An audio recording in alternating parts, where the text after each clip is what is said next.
Assalamualaikum and good afternoon, everyone. Welcome to Chumalang's Career Launchpad on Medicine.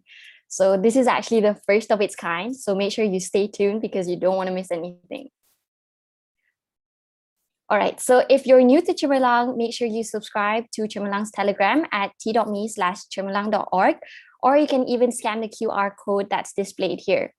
So the reason why we want you to subscribe to our Telegram is because all of our announcements are made there, and you can get updates simply just by our messages that are coming in. And you can see the articles on the side that we have, and you can anticipate as well more workshops like this because we're definitely going to be planning to put out more on engineering, architecture, law, finance, and even accounting. All right, so let's go through what we'll be covering for today. So from the poster, I'm sure that all of you are here today because of these things.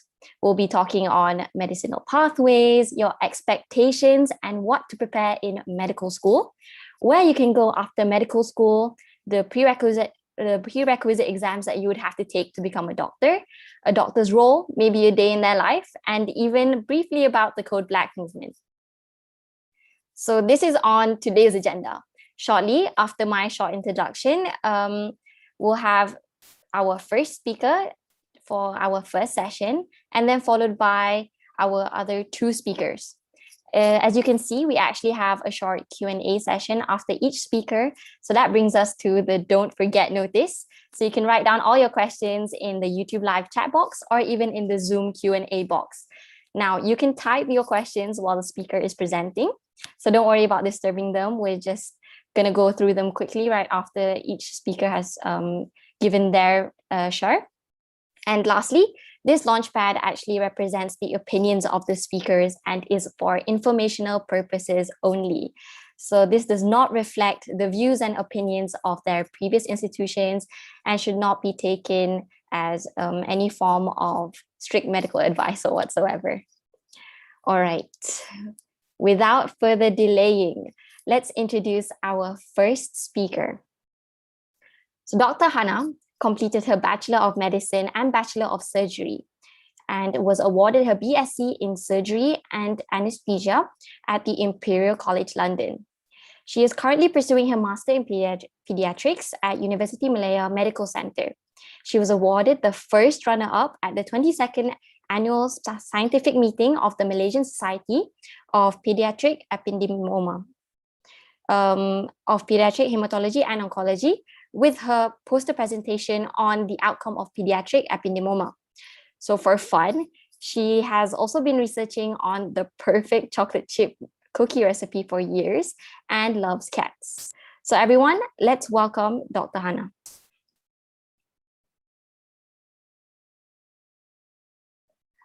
Dr. Hana, I think... Sorry, generational thing. Hi, everyone. Thank you very much for taking the time on a Sunday afternoon to tune in. My hopes for this short session is to share with you my job as a pediatric doctor, and hopefully maybe inspire some of you to come and join us to do peds. I have prepared some slides, which I will share with you now.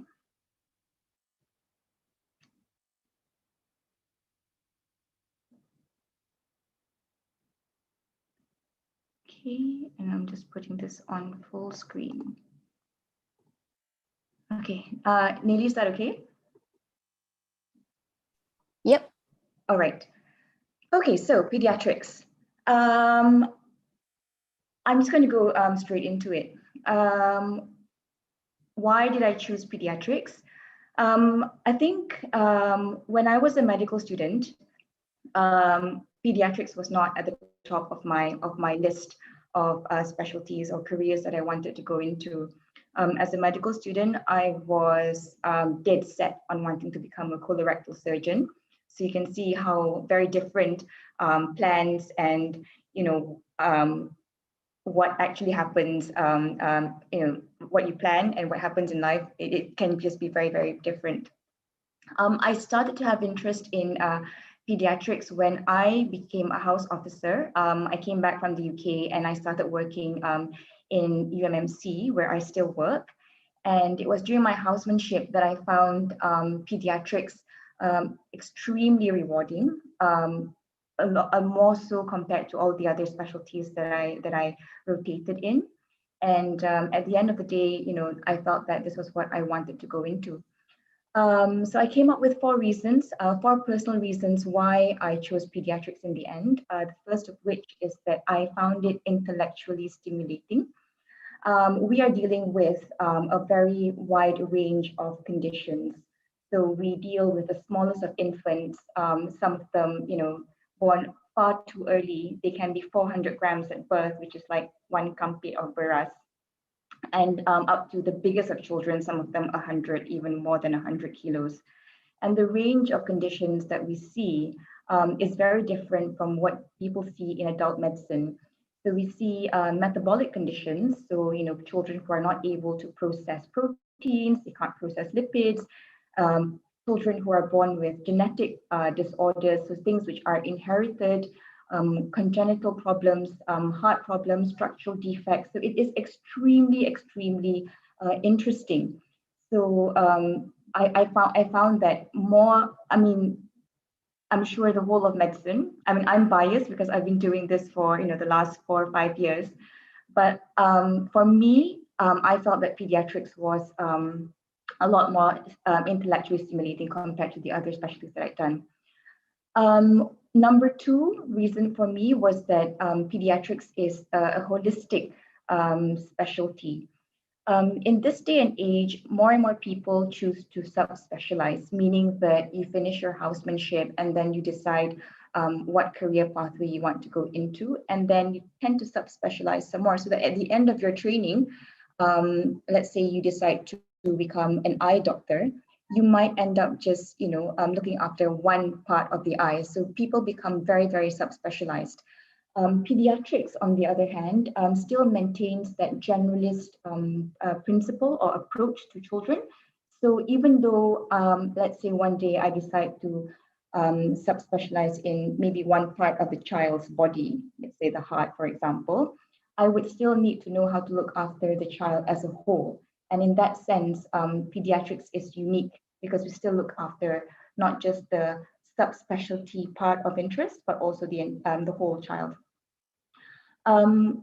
Pediatrics, we look after children who are unwell, who come to hospital, but this is just the tip of the iceberg. We see them maybe when they're unwell, but then we also make sure that when they leave hospital from their period of illness, they go home to environments which are nurturing, where they can live and grow up well so that they can achieve their full potential. And also as part of what we do, a lot of what we do, we assist families in coping with chronic illnesses. And this is in conjunction with a lot of other healthcare professionals, so social workers, dietitians, physiotherapists, occupational therapists. So it's, a lot of people are involved, and that's what I liked about pediatrics. It's not just it's just us. It's not just the children's doctors, it's us plus a lot of other people as well. I found that pediatrics has an inclusive environment. So people who choose pediatrics, they have the same mindset. A lot of us are quite OCD about things. Some of us are probably even clinically so. We like to, bring around our calculators. We like to calculate to, like decimal points when we prescribe medications, when we decide how much fluid to give to our patients. So a lot of us are like that. So you are in a community of people who are pretty similar to you, and I find that if I meet people outside of pediatrics, this is what they say about us, you guys and your calculators, So it's a nice sense of community. In the department where I work, my seniors are extremely supportive. My consultants are also extremely supportive. All of us are very career driven. They make sure that, they try as much as possible to make sure that nobody gets left behind. So in terms of research, in terms of career progression, they make sure that everyone is looked after. And finally, for me, the most important reason why I chose peds was the patients, so the little people.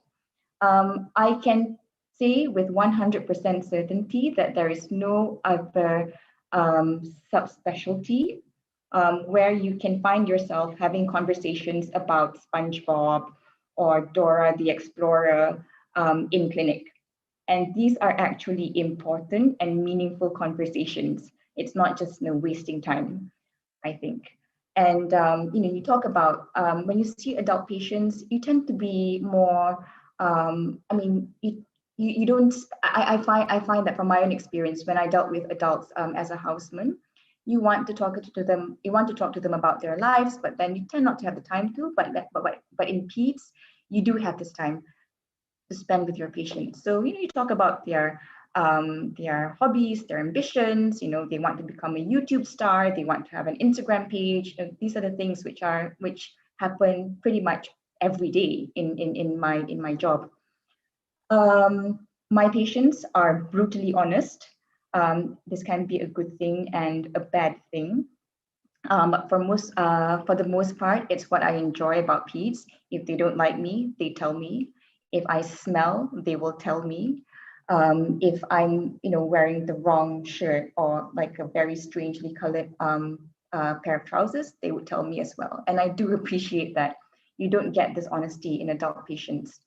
Looking after small people, children, they are resilient human beings. So they can come in extremely unwell and then they just bounce back. And that's just a joy to observe, knowing that you've helped them become better. And when you look after children, a lot of the time, especially those who have chronic illnesses, you see them through various phases of their lives. So you might see them when they come in as a baby, and then you follow them up. They become, children, they become adolescents, they become adulthood. So there is this very strong doctor-patient relationship, which you do not get in other medical specialties. So coming back, so I mentioned earlier that you see children in various stages of their lives and how pediatrics is different. So, to you, these might be, just drawings. On the left was drawn by one child, and on the other was another child who drew it for me as I was speaking to his mother in clinic. This happens in peds. So it's only in peds that you look at pictures like this and you try to gauge how old they are. So it's part of what we do. It's actually also an assessment tool to see how old they are and whether they are developing according to the milestones. So this one was drawn by a 2-year-old boy. Just scribbles everywhere. And this one, we could probably guess, was drawn by a much larger child. So there are stick figures here, there are alphabets here, there are nicely shaped circles here. So in pediatrics, these things are important because it helps us assess how well a child is growing. And you don't get that in other medical specialties. So just some photos, I think, just to give a flavor of what I do at work. I can safely say that most days I don't feel like I am at work. Yes, some days are really long. Sometimes they're 9, 10, 11-hour days, but most of the time I feel like I've gone to work to play, and I know that it's unfair. There are difficult days, but most of the time I definitely enjoy what I do. So you don't get this in adult wards. You don't get stormtroopers, Darth Vader coming to your wards to see your children, and you don't get to take photos with them. This one was me with an intensive care nurse. So we're really, really fun people, as you can see. And these are all my colleagues. So we have a lot of fun. This one was a quote that I took from the Royal College of Pediatrics and Child Health. This was a feedback from one of the pediatrics trainees in the UK. Essentially, this sums up what I do. Patients are brutally honest. We actually play with them. We sometimes have to, examine their toys as well. We have to hug their toys as well. And this is what, that's the joy of peds. and this one was another feedback from another trainee. We get paid to do something that is extremely fun, and I cannot say the same for a lot of jobs, and I'm really grateful that I've chosen to do peds. So a day in pediatrics, no 2 days are the same, but I suppose this is true for any medical subspecialty. There are normal days meaning office hour days. So Monday to Fridays, 8 a.m. to 6 p.m. is the usual work hours. And then there are on-call days. So on those days, I would be in hospital for maybe 30 plus hours. This happens on average once a week, sometimes twice a week. So this is what I did on Monday. So normally ward rounds, so we see our patients who are in the ward in the morning, and then late morning until afternoon, we see our patients in clinic. We have a lunch break. Most of the time we have time for lunch, sometimes we don't. And then on Monday afternoons, especially in the department where I work, Monday afternoons are reserved for teaching sessions. So this is where fellow trainees would discuss patients. Sometimes we would get updates from our consultants as well. So there is protected teaching time here in UMMC.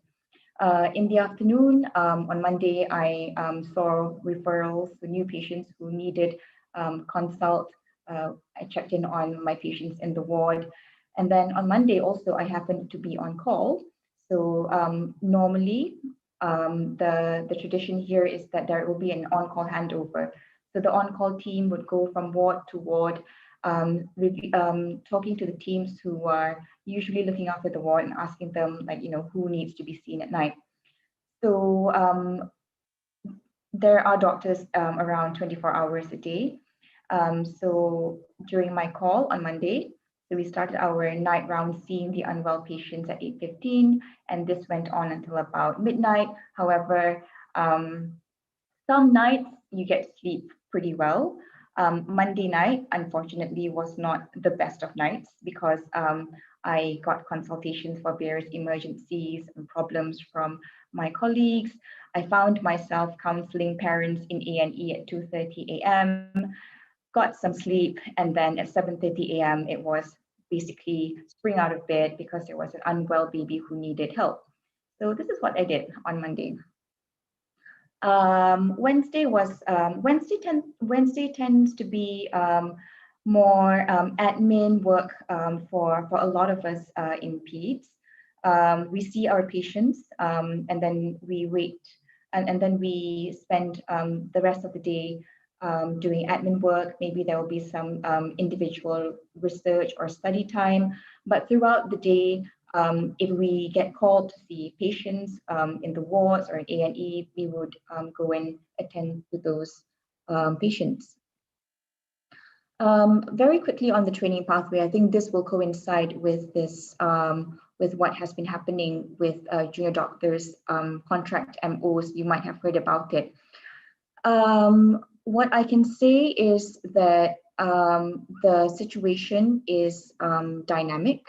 I think a lot of my colleagues, seniors are fighting to ensure that junior doctors have a training pathway that is transparent and that goes by merit. What a lot of medical graduates will expect to undergo at this point in time is that on graduation from medical school, you can expect to do your housemanship in a hospital, which will take between 2 to 3 years. In order for housemen or house officers to be, so what's happening at the moment is that this Code Black movement that you might have read about is as when you finish your housemanship, there is no guarantee that you will be given a permanent post in a Malaysian hospital, which is completely unfair and does not value the hard work of a lot of our junior doctors. What what people have been told, I do not speak on behalf of KKM or the hospital in which I work in, is that if you show interest during your housemanship, showing interest meaning that you register for or sit for a subspecialty exam, this will put you in good stead to be considered for a permanent post. However, I think what a lot of junior doctors have found is that this is not necessarily the case. Having said that, in order to subspecialize in pediatrics in Malaysia, there are two pathways. You can go by the MRCPCH route. This is the membership exam of the Royal College of Pediatrics and Child Health of the UK, also known as the parallel pathway.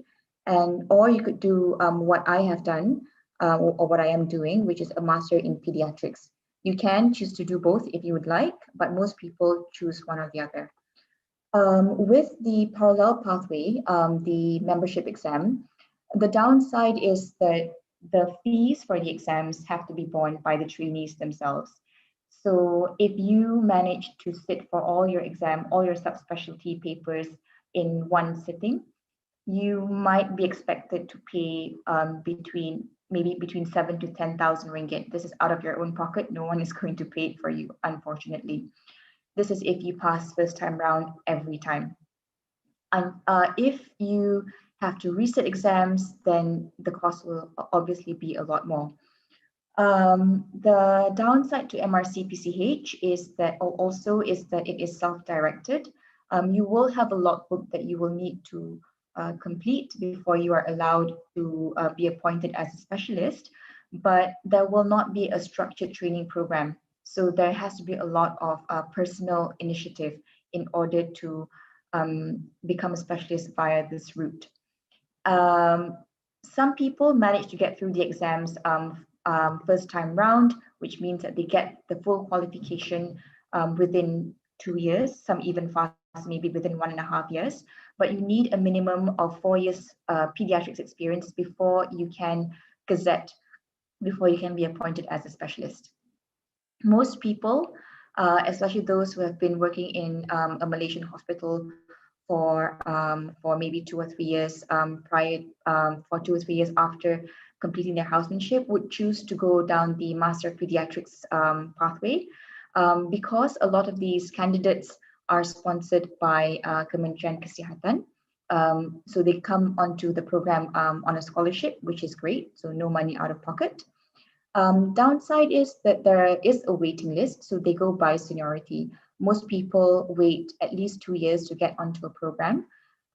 This is a 4-year program which can be done in either University of Malaya, USM, UKM, or UPM. It is a structured course, meaning that in the 4 years of the program, every year has a set target which you will have to meet. There are supervisors, there are academic supervisors who ensure that you meet your targets, who ensure that you pass your exams on time. Also, the gazettement time is a lot shorter compared to the parallel pathways. So if you graduate with a Master of Pediatrics qualification, in order for you to become a full-fledged specialist, it's a 6-month period of gazettement compared to 18 months if you went by MRCPCH. Okay, so those are my slides. Nelly, do you have any questions? Is there anything that I didn't cover? First of all, thank you so much, Dr. Hannah, for the wonderful presentation just now. And yes, we do have some questions from the audience. Let me share. All right. So the first question that we have, I think you've covered this just now, which is how many years does it take to be a pediatrician? Okay, if no hiccups, everything smooth sailing in this country, medical school, 5 years, housemanship, 2 years. If Kementerian Kesihatan sorts out this contract medical officer issue, then probably another 2 years working in pediatrics. So that's 5, 7, 9 years, probably plus minus 1 or 2 years. So at least maybe about 10 years before you become a specialist from the time you enter medical school. All right. Thank you so much, Dr. Hana. Moving on to the next question. Assalamualaikum, doctor. I will be entering MBBS this September. But recently, after seeing my sister, who is a fourth-year medical student struggling, I'm having doubts about my choice. My question is, was there a point in your life where you were confident that medicine was the right choice for you? And what helped you to realize this? Thank you. Let's just say that as a medical student, I went through many, many phases of self-doubt. But I mean, and it got to a point where the only thing that kept me going was my, like, I didn't want to disappoint my parents. That was the only thing that kept me going. Housemanship was really, really hard. It was 2 years of basically sacrificing your social life, your family life. And many, many times during my housemanship, I felt like just giving it up and opening a bakery. It wasn't until I became a medical officer in PEDS that I really felt like this is something worth doing. That I had a reason to go on in a sense. So I found my calling in PEDS eventually, and that has what has kept me going. Having said that, there are also difficult days when I'm, like faced with self-doubt, but there are more good days in PEDS than bad days. And as a whole, I feel that this is the subspecialty that has made me, want to continue and want to continue helping children as in my capacity as a doctor. I think that's a brilliant answer. Thank you so much, Dr. Hana. We have more questions for you. They're coming in now. So one of them asked, what is gazettement period? So a gazettement period it's kind of like your P license in a sense. You finish your training and you become a specialist in a field. It doesn't have to be PEDS, it can be surgery. You are a specialist, but you are still under a sort of probation period. So it's 6 months where you have to complete your logbooks. There'll be a logbook to complete. There will be basic requirements in terms of competence, in terms of your ability to work as a specialist, which will be evaluated by a consultant before you get signed off and before you are given your full license. So if you come by the Master of Pediatrics route, this is 6 months. It's a 6 month sort of probationary period. If you go by the MRCPCH, the Royal College exams, then this period is slightly longer, 18 months.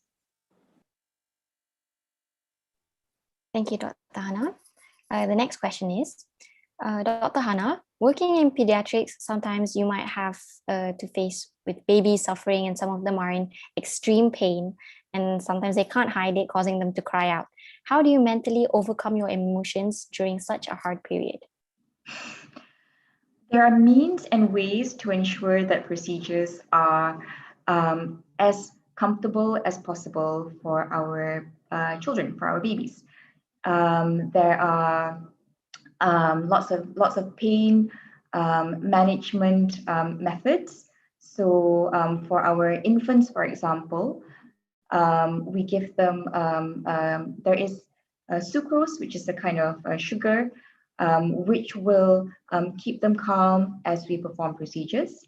If you have a larger child, a bigger child, maybe 1 or 2 years old, you can distract them. So if you are, trying to like take blood from them or poke them, we normally do it on their parents' lap.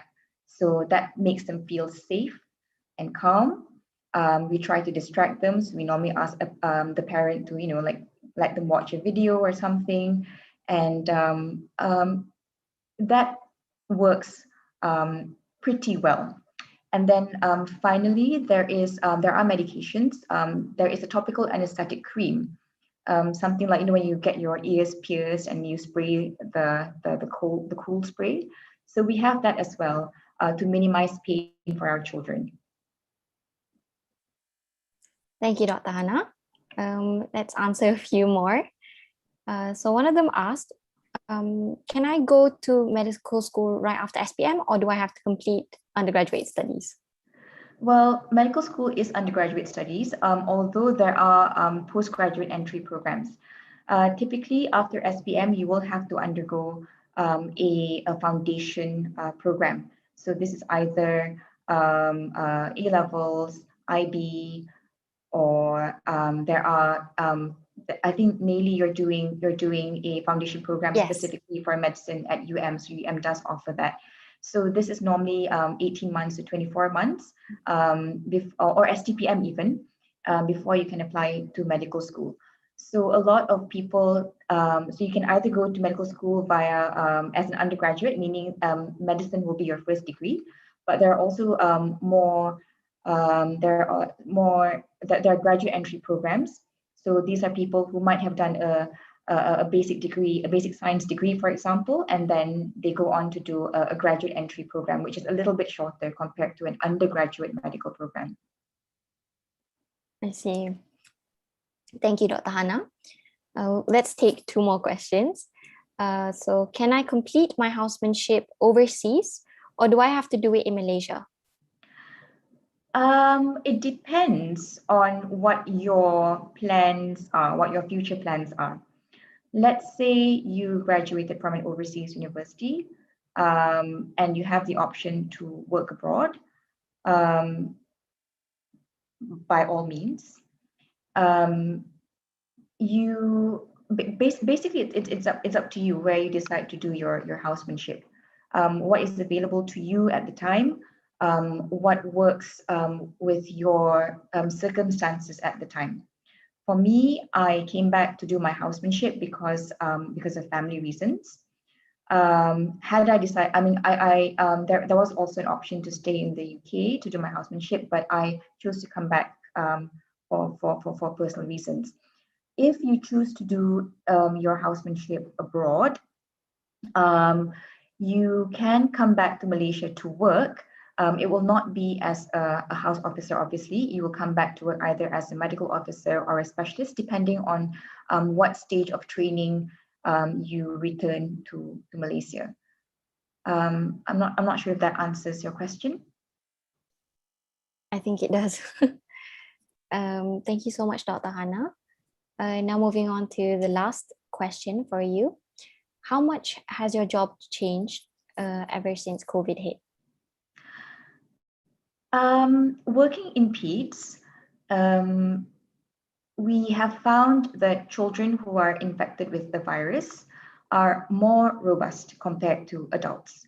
So we don't see children who are as unwell as adult patients. In my hospital, in our setting at least, most of our children have mild, at best moderate illness, meaning that they might need oxygen support, but none of them have had to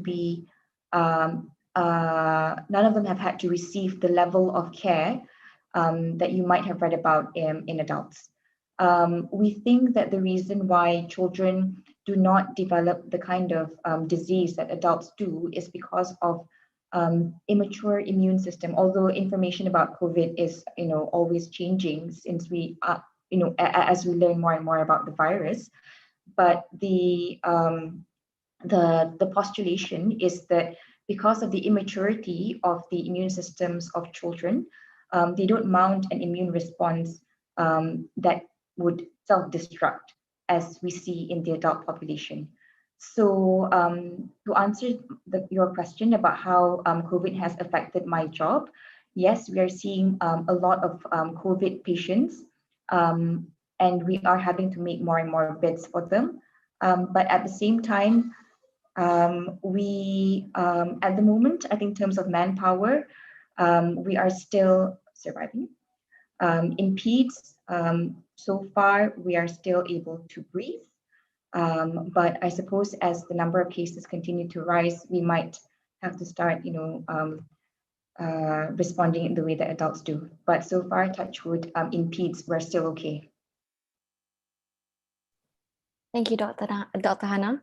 So that's all from the Q&A session. If you do wish to ask Dr. Hannah further, Dr. Hannah, is there any way of asking you or contacting you after this? I can share my email. Shall I put it in the Q&A? That will do. Yeah. Okay. All right. Thank you so much, Dr. Hannah. That definitely was really eye-opening and has even swayed me to actually, consider pediatrics in the future. I hope that a lot of the I hope everyone else has also took away a lot of new information and something that they would probably want to consider in the future. All right. Thank you very much, everyone. Have a good Sunday. Thank you, Dr. Hada. All right. So if you're new to Cemerlang here, we're gonna come on a short break now. Do subscribe to Cemerlang's Telegram at t.me/cemerlang.org, or you can even scan the QR code that's displayed here. So you want to do that because you don't want to miss out on any of the announcements made on Cemerlang, as well as the articles that we're publishing, as well as more workshops like this. So stay tuned for more info after you've subscribed to Cemerlang's Telegram, okay? All right. Now, let's move on to our next speaker, a doctor, a lawyer, and an entrepreneur. So we have Dr. Faizi. Dr. Faizi completed his Bachelor of Medicine and Bachelor of Surgery at the University of Edinburgh. He received his Bachelor of Jurisprudence Law from the University of Malaya, Kuala Lumpur. After that, he obtained his Master of Studies in Practical Medical Ethics from the University of Oxford. He is currently the Director of Ethics and Legal Division of the Malaysian Medical Council. He was awarded the Excellent Service Award in the Medical Practice Division from the Ministry of Health, and later on received another Excellent Service Award in the Neurosurgical Department from Kuala Lumpur General Hospital. So Dr. Faizi shared with me that he currently owns 2 health centers called Ideal Health Center, which provides a holistic approach to health and fitness under one roof. So if you're interested to know more, you can search them up at www.idealhealthcenter.com. So when I asked Dr. Faizi actually for his hobbies, he could only chuckle because aside from juggle all of the 3 jobs that he has, I think perhaps hobbies can be something later on to figure out. All right, so over to you, Dr. Faizi. Hello, hi Nelly. Assalamualaikum and a very good afternoon. Are you able to hear me well? Yes. All right, great. Okay. Thank you very much. So I think I have shared my slides with you so that I think it would be better, it would be more organized. And I think we will leave the question and answer session at the end, right? Okay. Correct. Okay, so the purpose of this slides that I prepared today is actually to share with you my journey from school until today, and how to choose the right career, and how to enjoy your job, your daily job, however busy it will be. All right, okay. So we move on to the next slide, please. All right.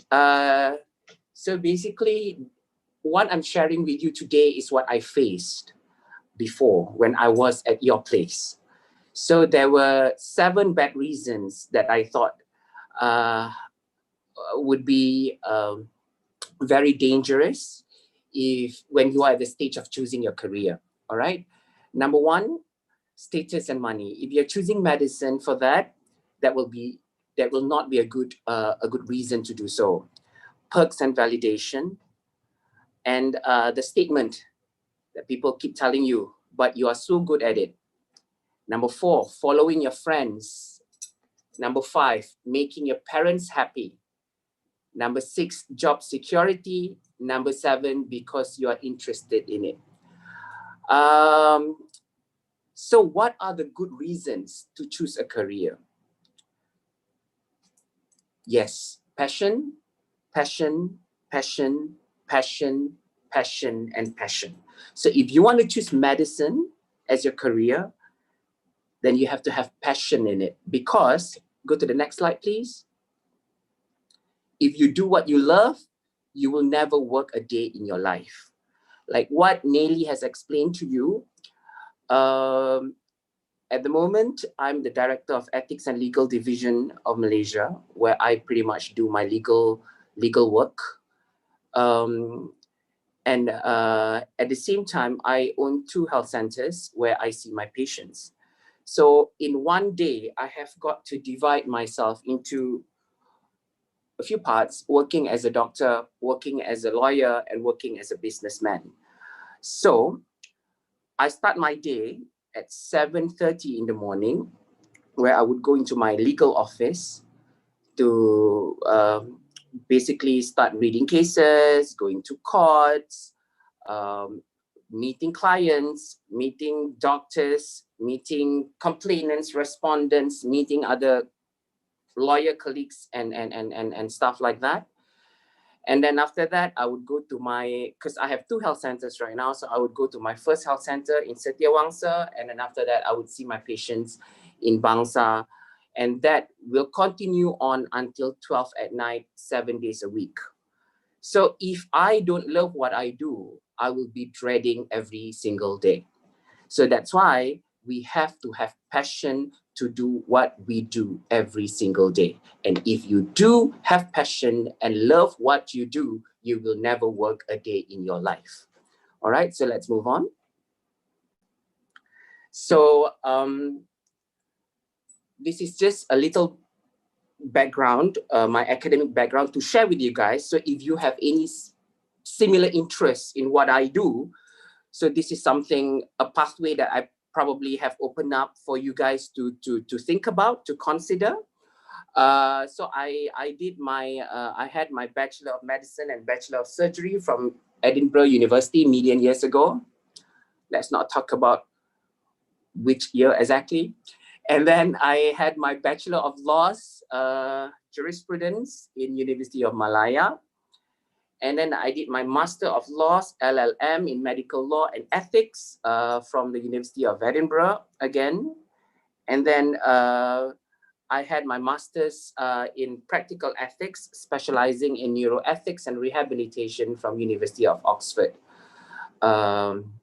recently.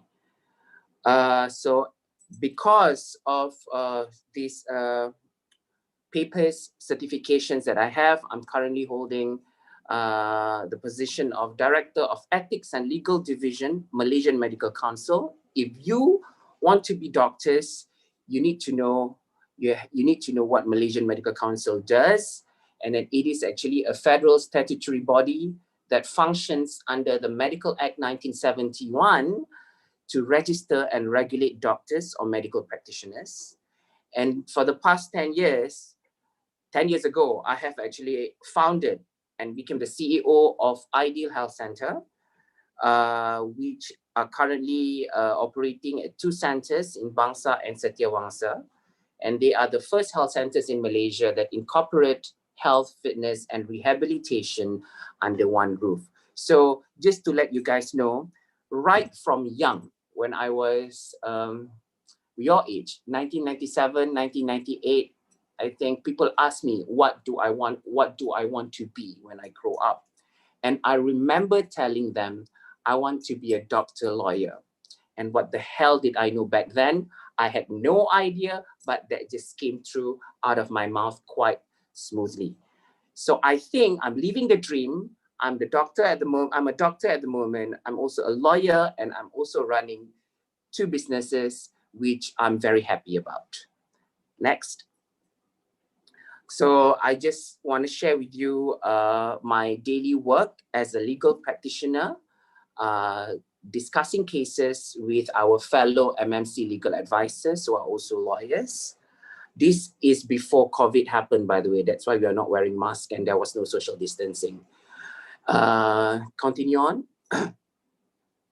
So this was us dealing with one of our court cases in the Palace of Justice, Putrajaya, just right before COVID hit. Okay, next. So this is me as a doctor, as a medical practitioner at my health center, Ideal Health Center. So I think that was me doing some procedures with a bedridden patient. Yes, go on. And then this was me and my team with patients at Ideal Health Center when I think this is after all the medical checkups. By the way, guys, I am actually very happy to share my daily activities, my job, and how I deal with my work, my life on my Instagram. So you can check out Dr. Faizi Rosli. All these photos are there. Next. And this is my health center in Setiawangsa. It's a 2-story building. And next, and this is my another health center, my new baby in Bangsa. All right, next. So let's talk about education. Next. So I set for my SPM in 2001, which I think most of you have just set for your SPM as well, and have gotten your results. Congratulations. Well done with whatever you have gotten. I got 11 A1s back then, and I was the national and state SPM best student. And because of that, I was awarded a few achievement awards from Public Bank, Stockholm Al Hijrah, and then I was actually offered a few scholarship awards to study in the UK. This was actually a very interesting period during my time. And at that time, just to let you know, okay, this was what happened and I wanted to share with you. My parents wanted me to be a doctor. And then I thought I should be a lawyer at that time. So because I was so indecisive, when I applied for all these scholarships, I applied for all sorts of courses. So for Petronas, I applied for medicine. For telecom, I applied for electrical electronic engineering. For Bank Negara, I applied for accountancy. For JPA, I applied for medicine. For PNB, I applied for actuarial science. And I attended all the interviews. I was called for all the interviews and I got them all. So the next stage was the hardest part, which was to choose which one, because I pretty much, again, was indecisive. I was torn between what I wanted and what my parents wanted me to be. I thought I wanted to be a lawyer first, and then after that, you know, take a medical degree. And then my mom was like, oh, that was not very possible. Why don't you do medicine first? And then after that, think of what you want to do next. So yes, that's what I did. I chose medicine. I chose Petronas scholarship, and to study in the UK. Next. So I did my A-levels preparation to go overseas, and I took biology, mathematics, physics, chemistry, and general paper, and I got straight A's. And then I did the A-levels in College Tuanku Jaafar, Seremban. Next. So after A-levels, that was the stage where we were supposed to apply for universities. Okay, guys, this is another thing that I wanted to emphasize to you. If you want to be a doctor and studying overseas, you have got to prepare yourself for the interviews. And you have got to think about which universities that you want to apply to. And then there is a place, there's a form, there's a system called UCAS, where you will be sending your applications to. And at that particular time, I was applying to University of Oxford, University of Edinburgh, University of Bristol, and University of Liverpool. We were only given 4 choices in UCAS forms.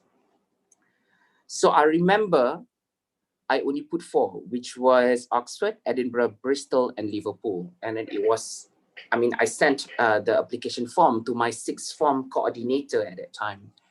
And I remember he called me in, and then he was like telling me, are you sure you want to put Oxford in your application?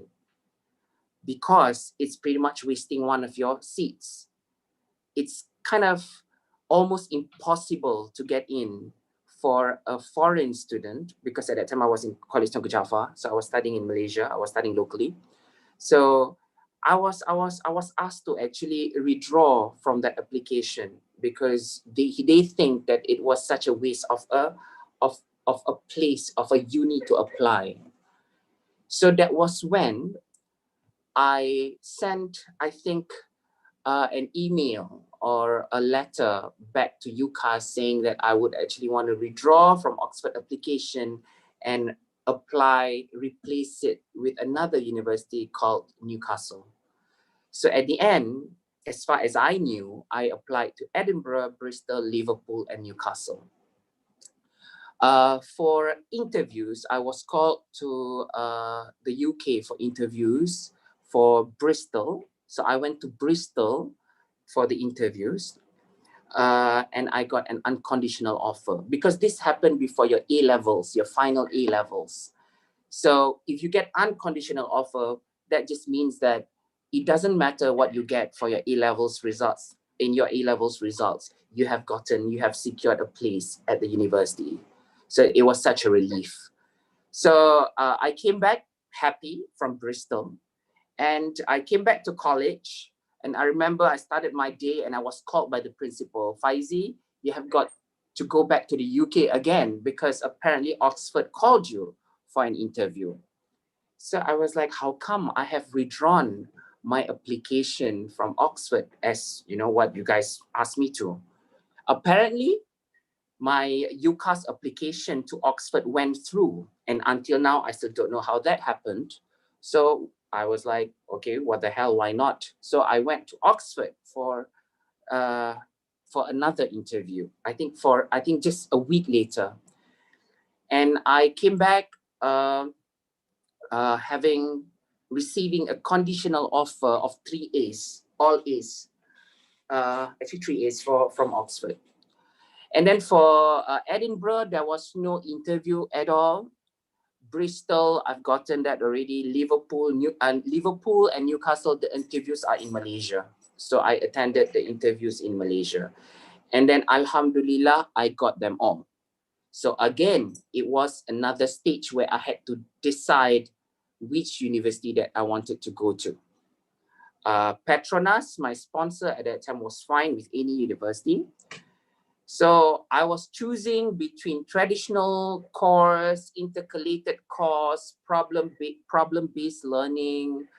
You have got to know what is the difference between these universities when it comes to how they run their medical schools, the way they actually teach their students.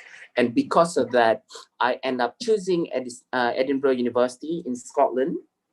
It was a 5-year program, intercalated program with problem-based learning. So I turned down the Oxford offers, Bristol offers, Liverpool offers, and Newcastle offers, and I chose Edinburgh. Next.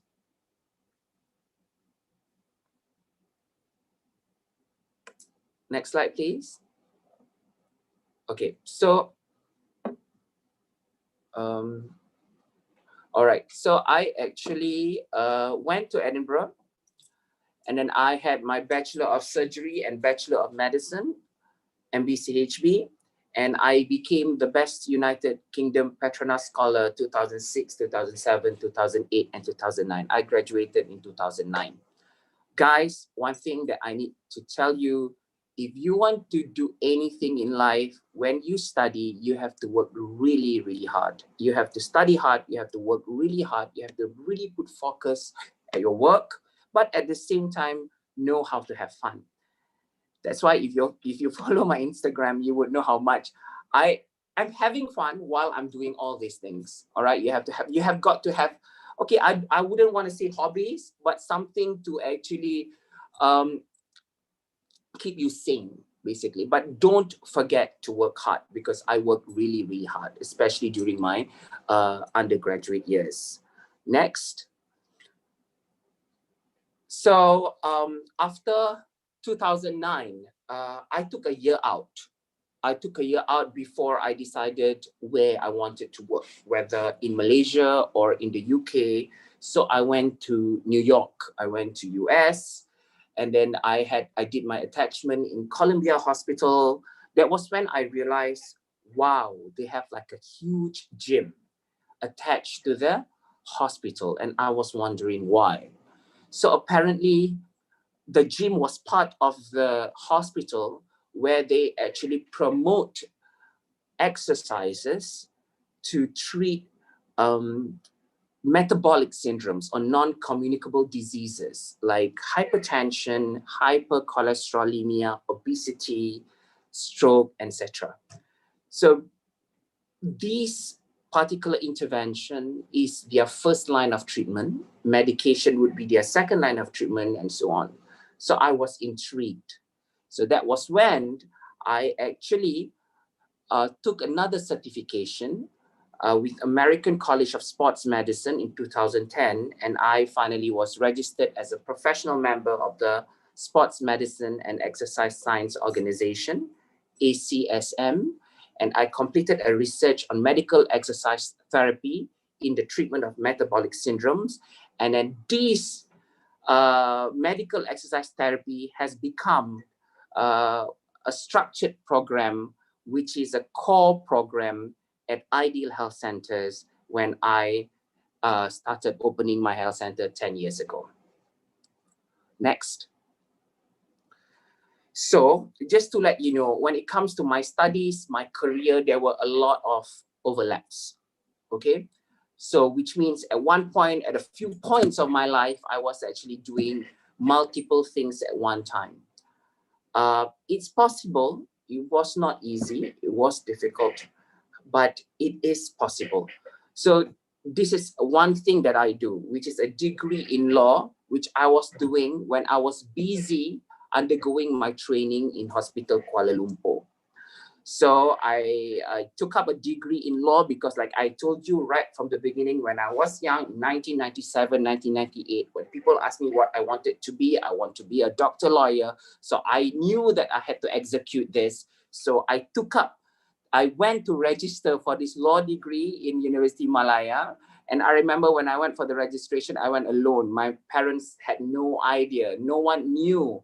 I went there all by myself.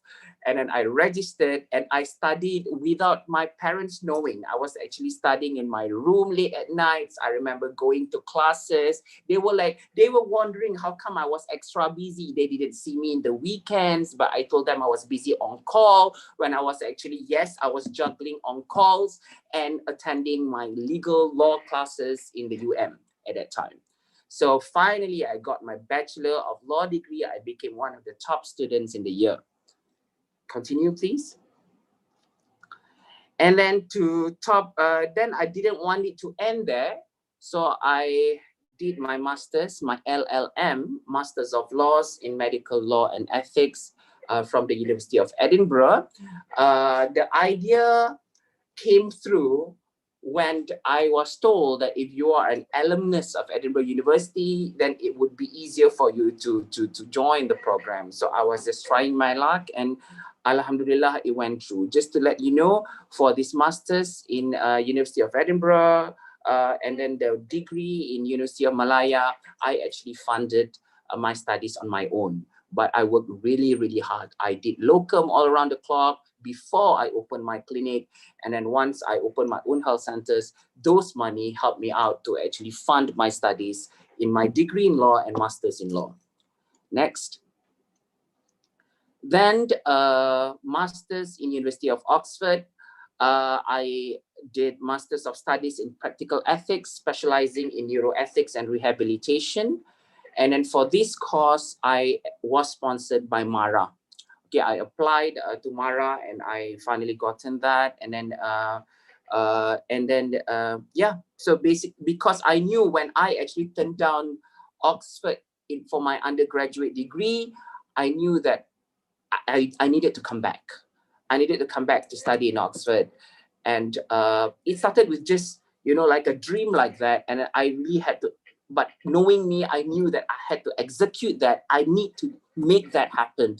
And it always happened. But I really worked hard for all those dreams that I had. And that is something that I want to share with you. You have got to see my final slide, because I think that it will be the most powerful thing that I want to share with you. If you don't remember anything else from my slides, I would want you to remember my final slide later on. Next, please. So these are just a little pics from university time. Next. One of my graduations. Next. Graduations. Next. Graduations. Next. Okay, so what happened after university? Okay, so after that 1 year out in the US, I decided to work in the UK for a bit. So I was the foundation doctor at York Hospital, United Kingdom. And then I went to St. Mary, Paddington.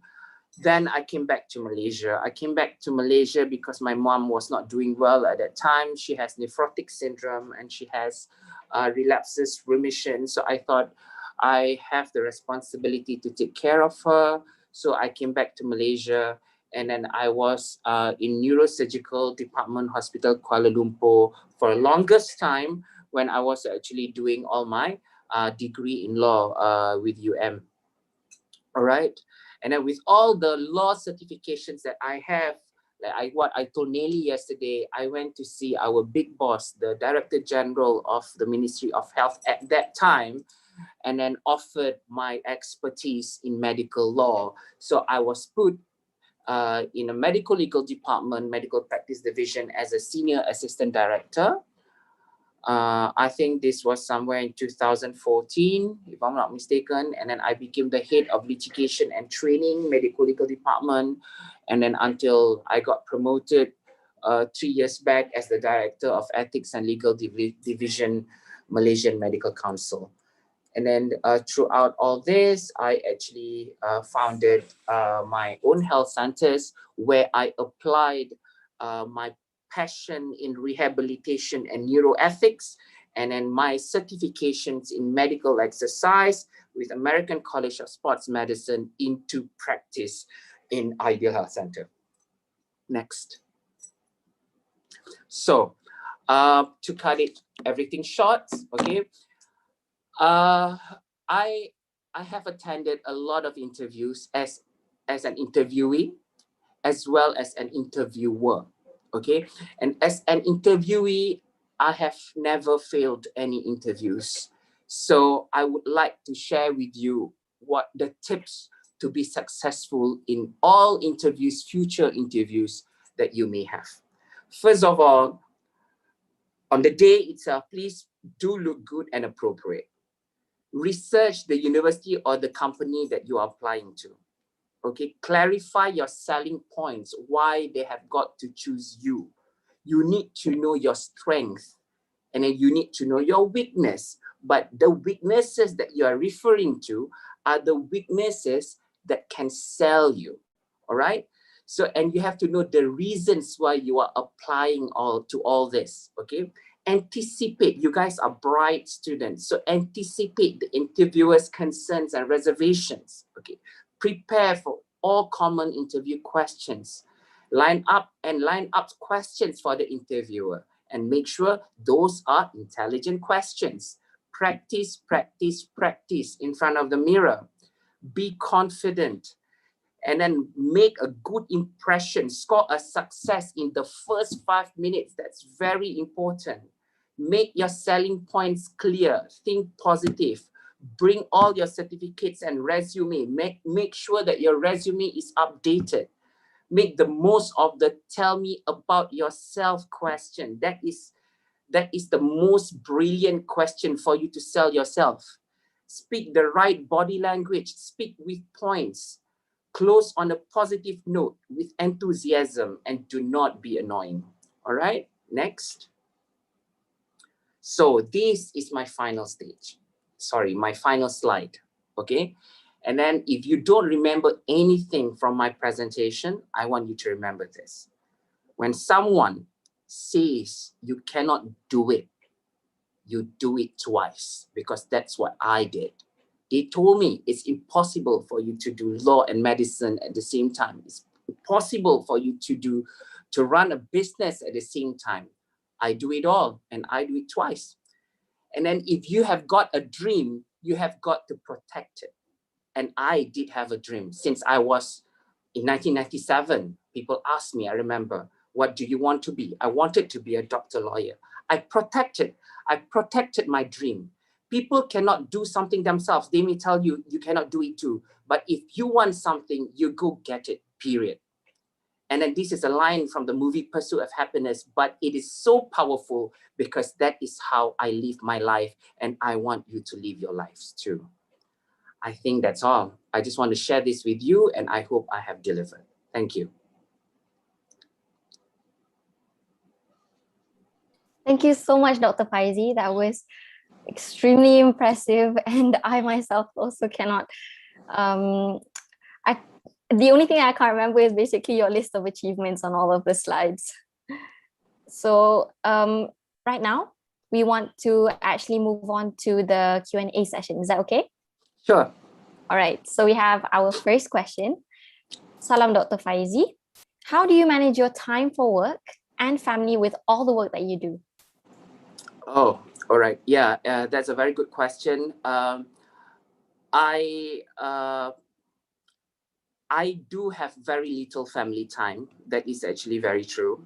All right. So I started, like I told you, I started my day early in the morning. So I had to actually organize my timing. I remember I have to organize it. Like when I started my day at 7:30 in the morning, I know that I have to go to my office. And then I know how long this will take, right? And then that is why I need to have a very strong supporting team at my health centers when I'm not around.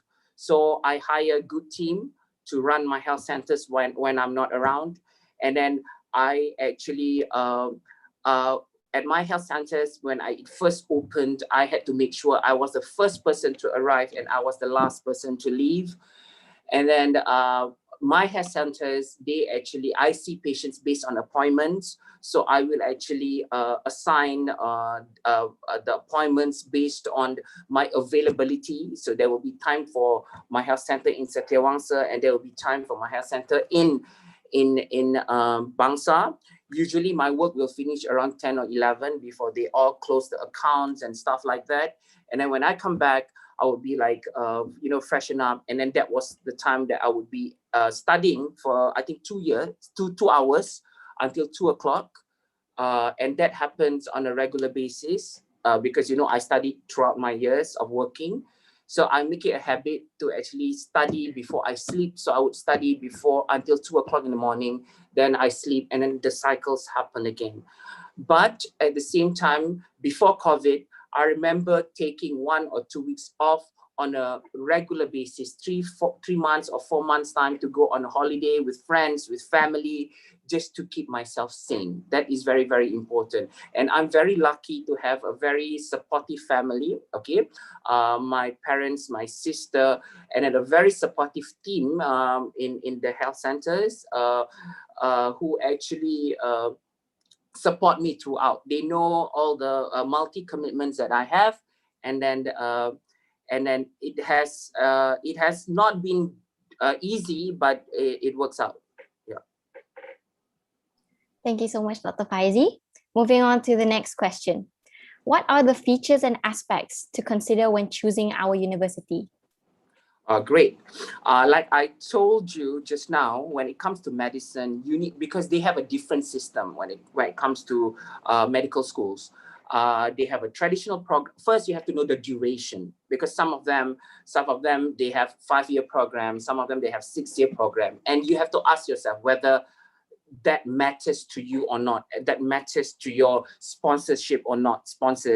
So you have got to know that, all right? Because Oxford offers 6-year traditional program, whilst other universities offers 5 years program. So that might be important for you, for your family, for your funders, all right? So that is important. Another thing is the system. Is it a traditional way of doing so, or is it a problem-based learning with an intercalated program? And you have got to know what type of person you are, which particular system suits you best. When it comes to traditional medicine, traditional learning, medical school, usually it's going to be like a teachers students relationship, where teachers will be teaching students like we are in schools. But when it comes to intercalated problem-based learning, there will be like a mixture of research, a mixture of meeting people, a mixture of discussion, a mixture of group work that you will be involved in. And I thought that would be better for me. It suit me better. So that was the reason why I chose Edinburgh Intercalated Program for my undergraduate degree. Yeah, so I think those are the things that you need to know. And then the chances, because every universities, they have, you kind of would be able to tell which one is difficult or easy to get in. And you have got to remember, if the system hasn't changed, UCAS only offers 4 seats for medical schools. And then how confident are you to actually be able at least to get one offer? So those needs to be in your consideration as well when you are choosing your universities. All right. Thank you, Dr. Faizi. I hope the person understands and also is clear on the question. So moving on to the next question. Yep. Assalamualaikum and good evening. I'm interested in sports and medicine. So my plan is to pursue my education in sports medicine. I want to ask, what should I continue in degree to involve in sports medicine course, and maybe some tips? I think the best person that you should be talking to is actually an orthopedic surgeon, because in orthopedics they have sports medicine, right? So that is another way of doing so, right? Okay, so you would want to explore sports medicine in orthopedics for in that particular interest. But in my case, okay, I was more interested in the rehabilitation side of the medical practice. But at the same time, I was interested, like when I was in US, when I was in Columbia Hospital, I was intrigued by the fact that they have a huge gym in the hospital. So that was when I realized, okay, rehabilitation and sports, it's interesting if they can go alongside together with each other. So that was when I actually took up a certification in American College of Sports Medicine for sports exercise medicine. Yeah. All right. Moving on to the next question. Dr. Faizi, how important is it for a doctor to know about the law and ethics in general? And how do we ensure we do have the right knowledge and skills in law and ethics? Very important. The answer is obvious. It's very important because especially right now, that the public is more aware of their rights and they expect more from the medical service. All right. So with the fact that they know their legal rights in a lot of things, you are exposing yourself to all these potential medical, legal, and litigation cases every day you step into your workplace. All right.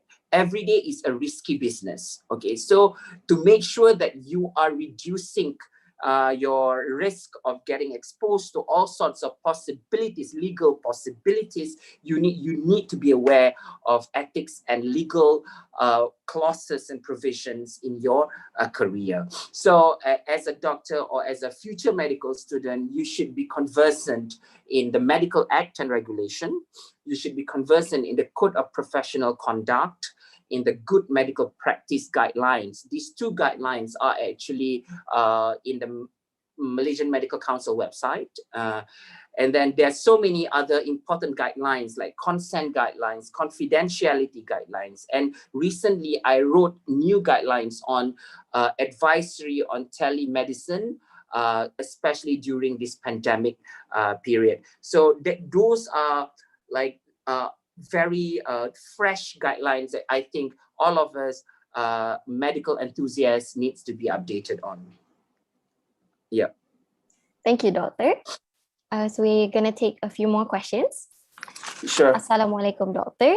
Did you experience with a lot of stress, burnouts, and failures during medical school? If yes, how did you maintain your passion throughout your studies, even when you face these challenges? Yeah. Well, to be honest, during my medical school years when I was in Edinburgh, I didn't feel burnt out because at that time you only had one responsibility, which is just to pass your exam, right? Okay. I didn't feel burnt out.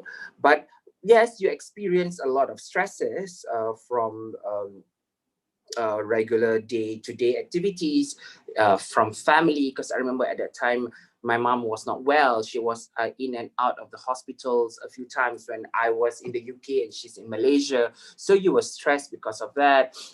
You may also experience heartbreaks and stuff like that. So things may happen, but one thing that I need to let you know is you can cry. If you need to cry, you can, crumple in your bed one day or a couple of hours, do it, but come back stronger. You shouldn't lose focus.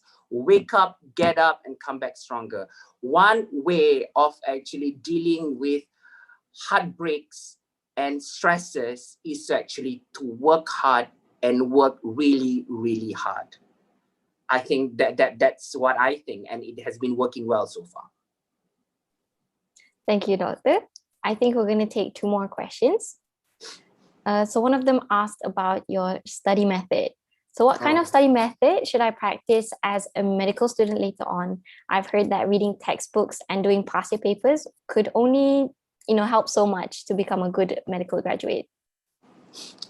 Yeah, that was a very good question. I think you have to be flexible.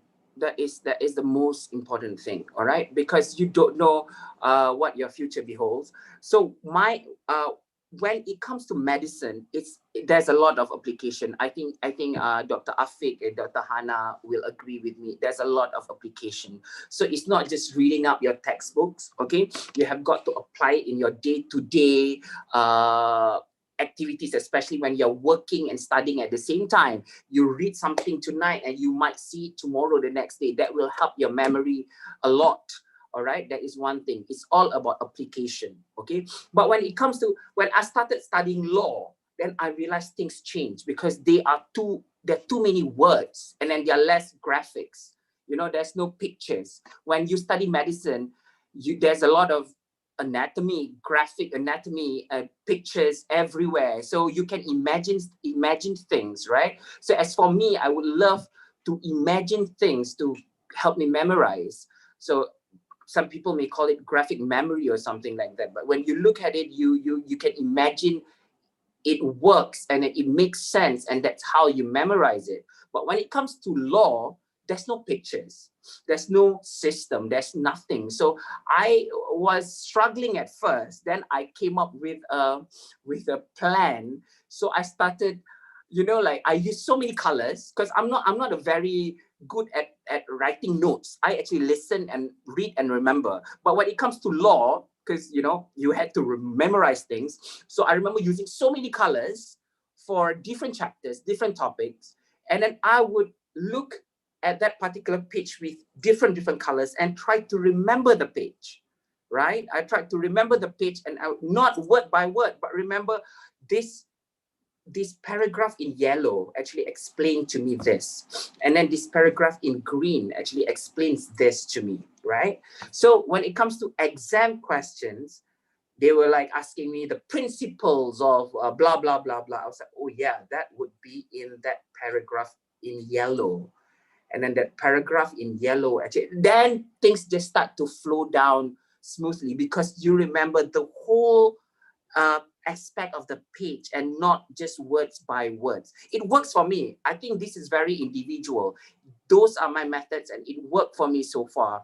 And then I just want to share it with you if that could work with anybody, here as well. But that is my system. But one thing that I have to tell you is you have got to be flexible. Your way of studying for medicine might not be the same when you want to study for something else. And then the way you study in your undergraduate program might not be the same way you would be studying for your postgraduate studies per se. So just try to be as flexible as possible, I guess. Thank you, Dr. Faizi. Now moving on to the last question. As you mentioned, your journey to find your that you've actually found your passion, you know, from young, and then slowly moved on to discovering more of what you really want to do. So what advice do you have for us that can help us find the same passion? I think I would stick to my last slide. Find what you like to do, and you have to remember your job, the career that you choose, is what you are going to spend your days every day for the rest of your life. All right. So you have got to find something that you like to do every day. You wake up, you're going to do that. So that's why you have to find something that goes alongside with your passion, not because someone asks you to do it, not because someone thinks that you are good at it, not because, oh, there's no doctor in my family, I should be the one.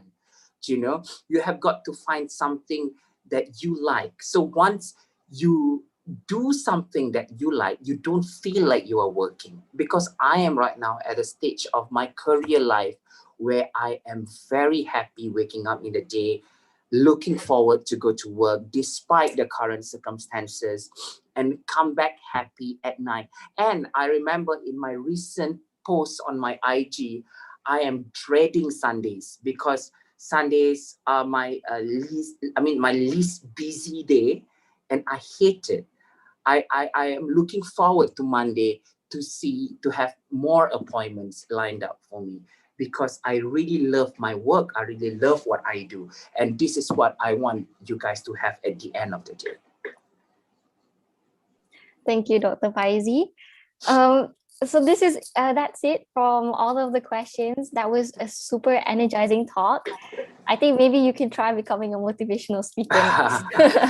I think these 3 jobs are enough. Okay. But thank you so much, Dr. Faizi. I hope that the rest of the audience who want to ask their questions, they can go visit your Instagram page. Yep. As you mentioned just now, right? Yep. All sure. right. Thank you so much, Doctor. Okay. Bye, guys. All right.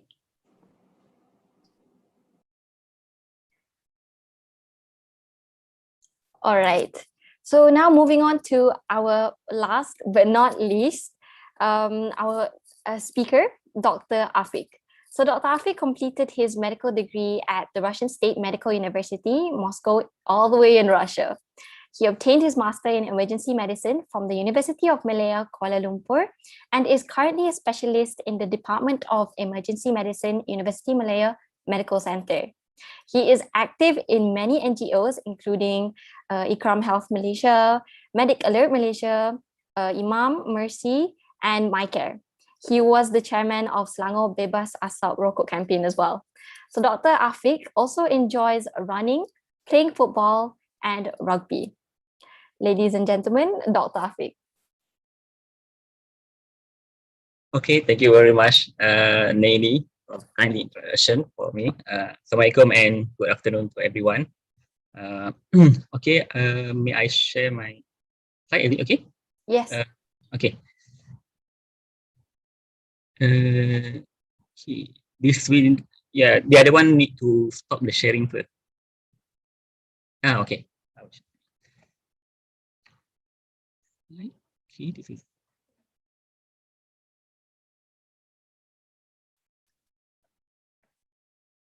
Okay.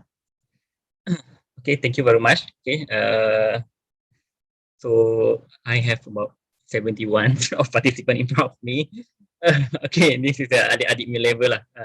Okay, this is me, Dr. Muhammad Afiq Muhammad Noor. I'm working in PPUM currently as an emergency physician.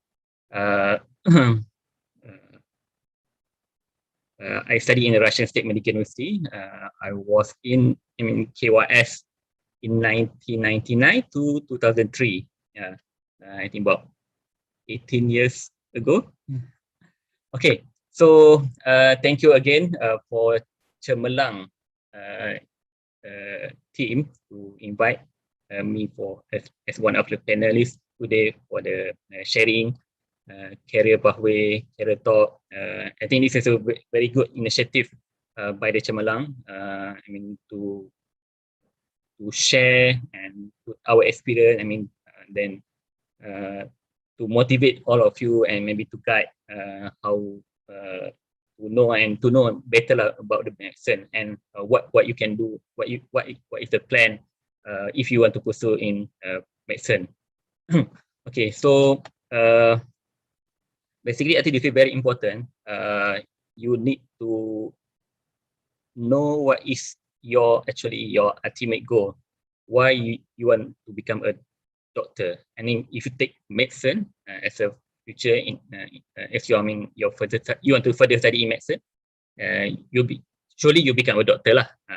Unless you take a dentistry or other thing like in the science, medical science. We have science medicine, and in other thing you can be a scientist or other thing. But if you take specifically in medicine, probably you get a gelaran doctor first. Okay, so what is actually your ultimate goal? Is it you want to become? I think this also Dr. Faizi explained to you just now. Is it you want to become? You want to help people? Is it you want to become a rich person? Yes, surely you can. You can become a doctor, especially consultant, subspecialty. You have very skillful. I mean, you operate people. You become administrative. You become someone that. I mean, you're working in the private sector that you can become very rich. Is it because you got straight A? Yeah. Everyone dah dapat 10A, now 10A plus something like that, right? So okay, I dah dapat 10A, so I must take medicine. Not necessary. Okay, is it because your parent ask you to do medicine? So you have to think. I mean, you decide carefully. What actually the reason? What actually is your goal? Why you want to become a doctor? Okay. So people think that the life of doctor is like this lah. Your friend think like you are treating the patient, you're very kind. Every day your life is like treating the patient. I mean, in like me, it's emergency, resuscitate the patient, stabilize the patient, trauma patient coming in, cardiac arrest patient coming in our department. Is it your mom think like, you're a very healthy person? As a doctor, you must practice healthy lifestyle, makan sayur only, buah-buahan, and exercise regularly, fit BMI at the optimal level. You look very kaya, rich, nice car, nice house. You're a very rich person. Actually, what really you will spend time with a lot of because medicine is daily. You have a daily update. It's every. I mean, it's you will explore more in medicine. You will get update very. I mean, maybe daily you can get update. Today you are practicing with one evidence. The other day maybe in 1 week, in 1 month, you got new evidence that you may change the practice. You change how do you understand to treat the patient. So this is about. I mean, it's not like what people think outside there, but and we understand that some people also think that Dr. Zaid is very busy, and as you can see at this chart, on average, actually what we do in our daily life. I think Dr. Faizi also just now listed. Dr. Hana, I think listed the daily activity in her life from morning, what she did, what she does every day. So from morning until finish her time in hospital. So it depends actually where you work, what specialty you do. Then is it you working in the clinical area as a researcher, or like Dr. Faizi in the law aspect? I think he has also a lot of things to do to manage. He also clinician at the rehab side, at the same time at the law side as well. So you can become a very busy life, 24 hours. Like me, after taking emergency, I think we have 24 hours patient coming in at any time. So we have an on-call, we have a shift, we have a certain, then at any time we have to be prepared of any disaster. So like today also, as well, actually, I have to come to the hospital this morning. So now I'm online from the hospital because my boss just called me. We have to to open another space for COVID patient. So we have 20 patients on the floor right now. Then we need to create another space, which is, because to cater to accommodate more patients, non-COVID or likely to have a COVID, to to take care of them, to treat them. So yeah, I think this is the first time for me to come at not at a very ad hoc. The boss have to call us to come. All of us, I think what we have nine of our emergency physician together. We met just now, discuss what we need to do, what we have to do if a lot of patient COVID incoming. So patient cannot go upstairs because the ward is already full. So most of the patients stranded in our emergency department. So this is about, for us it's an emergency line. I think the other doctor also has your own role, their own life, busy life as well, operating people, treating people in their specialty. Okay, so if we can see that, is it we have too many doctors now, or we have not many doctors? Okay, if you can see outside there, and in Malaysia we have an issue like the contract doctor. There's no place to work. There's no permanent permanent post for them to work in the government. I think 20,000 of them, they are contract doctors, which is not permanent. Contract, so at any time they can be stopped, they can be terminated. So is it the problem is we have the quality of the new doctor decreasing? I think we have a lot of doctors. Yeah, we have some of them is not good. Because a lot of things, the attitude, the knowledge, and the experience, we don't know what they got, what they learn in medical school. But when we can see when they work here as a house officer or as a medical officer, and especially at the house officer level, we can see the attitude, the knowledge. They are not in the expected quality at a level when graduated from the medical school. Actually, when we can see at this current pandemic, right? So we don't have a lot of doctors. We do not have an adequate doctor. We too man to a lot of things that we need. The resources is not very adequate, not very. You can see, right, macam tak cukup. We have to open the other side. We have to open the macam apps. We have to open the CAC, PKRC, pusat quarantine, the hospital itself. So memang tak cukup. Then the issue is not enough doctor? Not many doctor. We have not enough doctor, because when this happen, then we can see actually we don't have enough doctor. Even though we have a contract doctor 20,000 plus, so we still feel that it's not enough. Okay, so if among of you, if you really want to become a doctor, we really need you to pursue this into the medicine.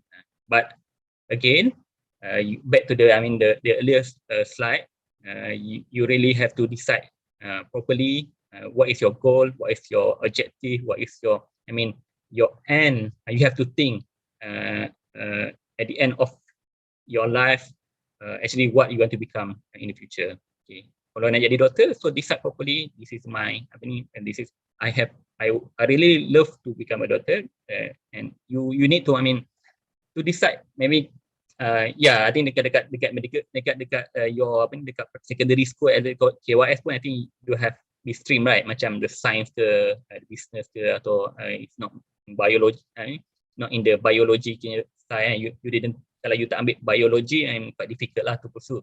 But kalau you took the biology as one of the subject, so you can you can enter the medical school, then after that pursue in medicine. Okay, so we need quality doctors. We need more doctors and very quality, very competent, with a good attitude, with a good skills, with good knowledge. Okay, so because we have this burden in Malaysia, this is we have like ongoing burden disease, we call it non-communicable disease like ischemic heart disease, mental illness, stroke disease, road traffic injuries, trauma, cancer, asthma, diabetes. We have a lot of things that people drinking, smoking, that causing a lot of these things. This is non-communicable disease. It's not infectious. But at the same time, we also have another threat in our country. We have a TB, dengue, malaria, and currently it's COVID. So this is disease that burden us. I mean, not in Malaysia, but everywhere in the world. But to avoid the infectious part is very difficult because it's macam like a natural thing. It can become macam from the natural lah. But from the other side is non-communicable disease. We can avoid it is preventable. So ischemic heart disease or diabetes you can avoid by you change your lifestyle.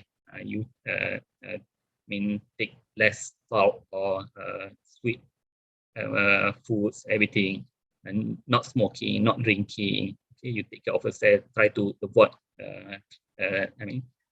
accident, injuries, asthma. You have to control asthma. So this is a preventable disease. But the other side is not preventable. This is because it can be viral, it can be infectious and infecting other people. So these two burden that in our health care system, we need more doctors, we need more resources to cater, because people like us in how many years lagi akan pencen. So kalau tak ada orang study medicine, so it will be difficult lah. So with the contract MO as well, it will be difficult if they are quit from medicine because only they are not we are not getting the permanent post in government. Okay, so this is I share you the career timeline lah. Basically as an average lah, where are you now? I think this is about you about 18-19 years old, right? You are entering the pre-U, you have a college preparation college, right? Like me previously, I entered the college president intake UITM, inshallah.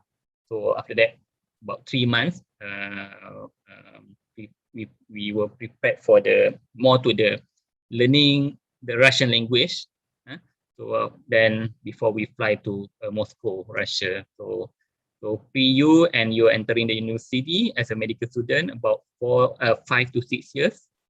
Then at around 25 to 27 years old, you become the house officer.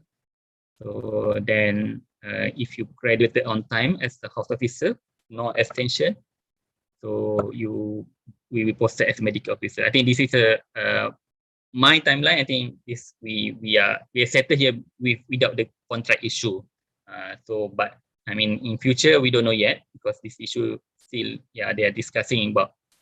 I mean, debating about this medical the contract officer. So if as a normal from medical officer you want to further become a specialist, you have to enter a master program.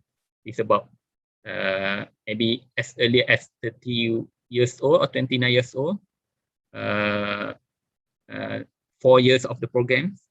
Then maybe the maximum, I mean, the paling lambat pun at the 40 years you graduate as a specialist. So sorry, you can enter at the 40 years to the last age yang the limit lah. Kalau above 40 tu dia dah tak bagi masuk master program. So maybe you will get as a specialist as early as 34, 35. So then maybe you want to furthermore to become a specialist, and after that consultant. So if you are starting the next year as a medical student, 2027 become a HO, 2029 medical officer. Then you enter in the master program to specialize in the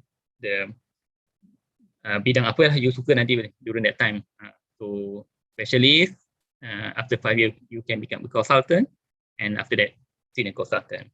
So after that pencen lah kan. Or you join private or pergi mana-mana overseas ke apa ke. Okay. So this is another way you want to see this graduate, your houseman, you need 41, 2 years as a HO, you need medical officer, and become a senior medical officer. Then after that, you want to further study more, taking master, or you want to just become a senior medical officer. Sometimes they call it chronic MO. So just stay as a MO sampai ke pencen. Or you want to furthermore on the research, especially public health, health management, and now we have a lot of things lah macam Dr. Faizi, law ke everything, right? Okay. So actually what actually make some of them quit at any level, at houseman level, at medical officer level, and some of them actually at a specialist level. So maybe especially tak lah kot, because they already got everything, then quit from the becoming a doctor tu, I think not lah, because they can go to private and work in the private sector. So maybe at the house officer or medical officer level, they actually they were forced to be a doctor by a family ke relative to push, and peer factor, friend factor. So macam actually tak nak jadi, tapi orang dah suruh aku jadi lama, aku ikutlah kawan-kawan semua, dan parent pun suruh, dan bila dah jadi doktor, dan dah apa ni nyesal kan. So no lah, you have to decide early, at your early age, early, because before you become a doctor, you start the medicine, so that in the future this not become a reason lah if you want to quit from becoming a doctor. Because you fail to cope and adapt, you feel at the medical school you perform well, dapat the pointer CGPA 4.4 flat every semester, then become a houseman, you become a balaci lah, macam become the worst level in the hierarchy. So you have to do everything, so you cannot adapt with that working condition. Lagi-lagi kalau that environment is very toxic. So memang blaming in the houseman, semua kena buat, kena marah, kena torture lah, kena ragging, kena bully. So you cannot adapt, you cannot cope with that situation. So then you quit. So in future maybe you're afraid of the challenges. You don't know what in your future. You lost interest. You like, you become interested to other thing like in insurance ke kan, for other thing, more other thing like business ke. So maybe you quit because of that, because you see no future, there's no permanent post in as a doctor, or you become mentally fit and because of very tired, depressed, stressed, torture macam-macam lagi lah. Okay, so the next we talk about where actually you can work as a doctor, as a government side, the one hospital, polyclinic, health department, administration, macam dekat KKM lepas itu, or in the university, in pharmaceutical company, in the armed force boleh, or in the private sector, you buka GP clinic, or you work in the hospital private. Okay. So this career choice tadilah, I think the same thing, we divide to the clinical part, maybe research part, or non-clinical part. Non-clinical a lot. Other than you kalau you rasa you cannot become a clinical clinical person, you can join research, or you can join the non-clinical. This is a really called allied part. This non-clinical part, pathology, radiology, forensic, or in the academic medicine, in public health, administration, law. Or you can join NGO. Kalau NGO, there's a lot of money that can hire you as a doctor. Yeah, you can work there. Join an insurance company, pharmaceutical company, or industry for the safety hazard, everything, like OSHI as an advisor or as a manager in the safety health to take care of the industry. Or you can become an artist or even politician, like Dr. Mahathir. Okay, maybe later age lah, because awal-awal nak jadi politician, I think tak sesuai. Okay. If in the clinical part, we usually divide to two lah, surgical based or non-surgical based. So like me, in emergency, actually we actually in between of the surgical and non-surgical, but more to the non-surgical because we are called as an emergency physician. But in the surgical base, we have orthopedic, surgery, urology, cardiology, and it's a cardiothoracic, vascular surgery, neurosurgery, ophthalm, ENT, and dental. Okay. So non-surgical, internal medicine, PICS, gastro, respiratory, this is more subspecialty lah, but generally it's for internal medicine, pediatric, cardiology, emergency, psychiatric, oncology, and rehab. Okay. How to become a specialist? Okay. From there, after you graduated as a HO, you become an MO. So from there, maybe you want to further study to become a specialist. You have to choice lah to pathway. You take a master in that specific specialty, or you take the paper. It's we call it as a parallel pathway. You take a paper from the fellowship for the other, from UK ke, like MRCP, or you do the fellowship like FRCS or anything that start off. When you graduated that paper, you become a specialist. So this is some paper that listed in the medical council. Which one? I think Dr. Faizin knows better lah. Which one that acceptable? If you graduated as that, you can become a specialist. After you become a specialist, you want to further study more. You have to take another subspecialty training about another 3-4 years. Then you become a subspecialist. Okay. From the other side, when the public health specialist, at the public health setup, also they have a master. They have a master in public health, master in hospital management, and master in parenting. I think now become more expand. The bidang tu lagi besar lah. They covering a lot. But this is what I know lah.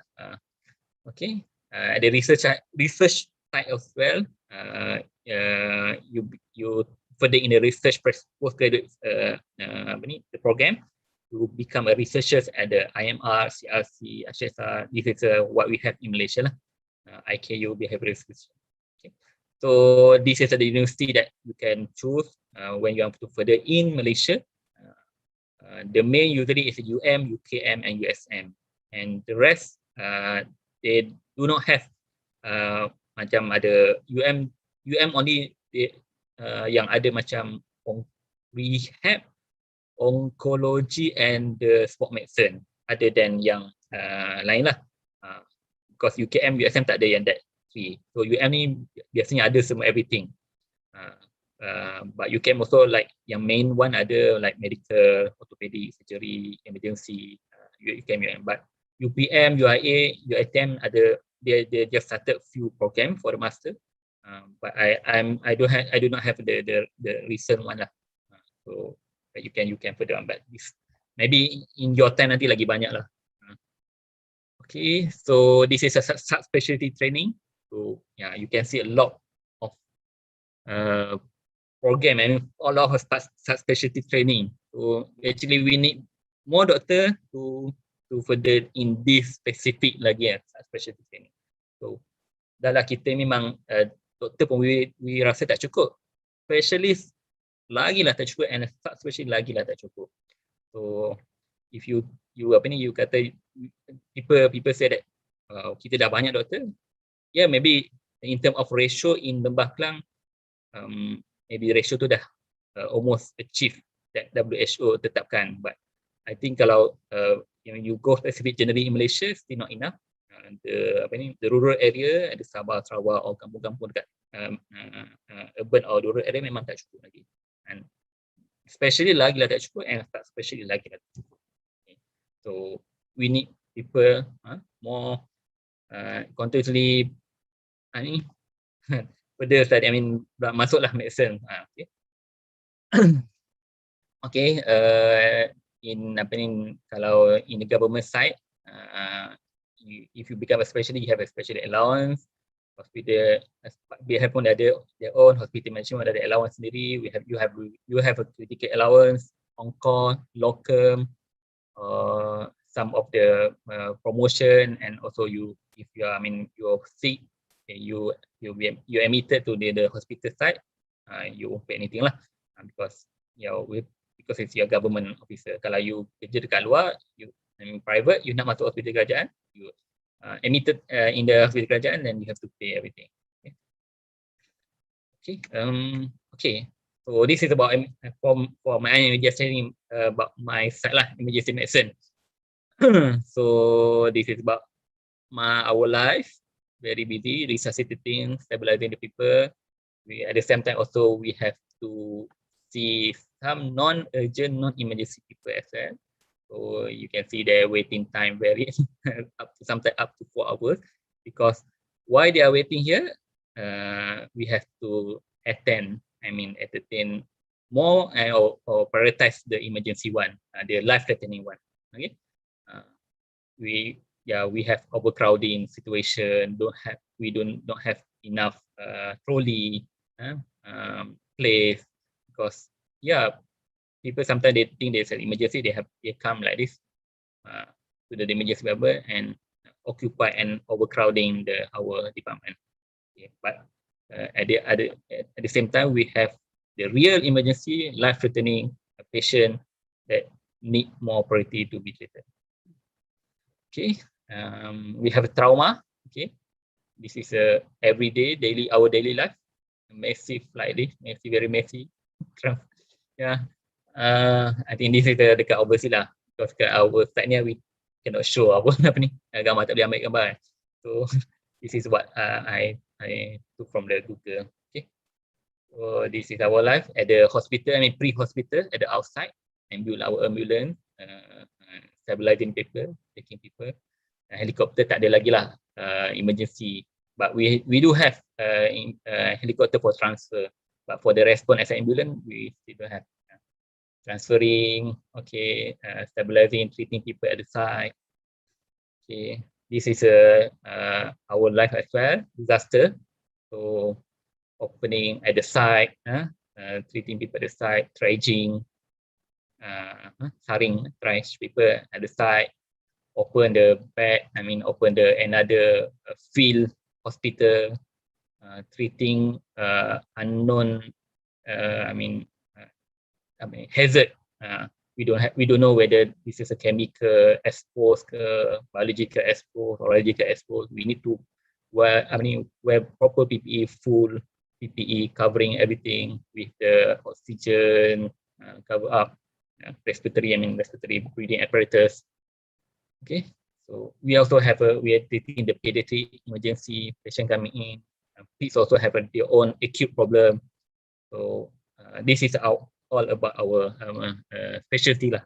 So as a summary, we have a trauma, we have a hospital care, we have disaster medicine, we have a CBRNE. CBRNE means a chemical, biological, radiological, nuclear, and explosion. We still have to treat the geriatric. They also have their own emergency problem. We have a critical care. Patient need intubation, need the resuscitation, need the stabilization in our department. We are treating the toxicology problem. People taking the drugs, overdose drug, or they take the a lot of macam minum telan macam-macam lah, telan bahan-bahan anything kimia, PICS, OCC like domestic violence, rape case, everything that acute thing happen. So they will come to the emergency department first. Okay. So this is my timeline. This is I studied in KYS 1999-2003, then went to the INTEC, studied in Moscow 2004-2010, and become a host officer 2010-2012 in PPUM. So after that, able to continue in PPUM. So I quit KKM and entered the PPUM. So actually not quitting the, I didn't quit government, but just transfer from KKM, because if host officer all will be under KKM. but I was posted in the PPUM. PPUM ni just pinjam je lah in that time, house officer. So after finish my housemanship, patutnya balik KKM to any other hospital. So actually I was called to go to the Terengganu, but I quitted and minta transfer to PPUM. So stay in PPUM, so further study and master in emergency medicine, become specialist, and now furthering study in fellowship in emergency disaster global health under University of Texas. Okay, this is about my life. This is our COVID-10 in front of here. This is our trash area lah. I mean, this in front of our department. This is our drill, disaster drill. We conducted last year, end of 2019, before COVID lah. We have to teach people. We have to teach medical students. We have to teach nurses, medical assistant. So my life, so with the NGOs, we are doing, I mean, standby at the outside. This is promoting the smoke-free campaign, Selangor bebas asap rokok. Doing CPR as well, I mean, training CPR for the public. Okay, train PBSM with the first aid and CPR. So this is, we just open our new decontamination area to ready to prepare for any CBRNE cases involved in the perumahan punya lah. This is I was a YDP juga lah for the Taman Association, Resident Association. This is in front of the emergency department. This I graduated as in Master of Medicine. Okay, so again, actually I think like Dr. Fayu said, it's more about your passion to become a doctor.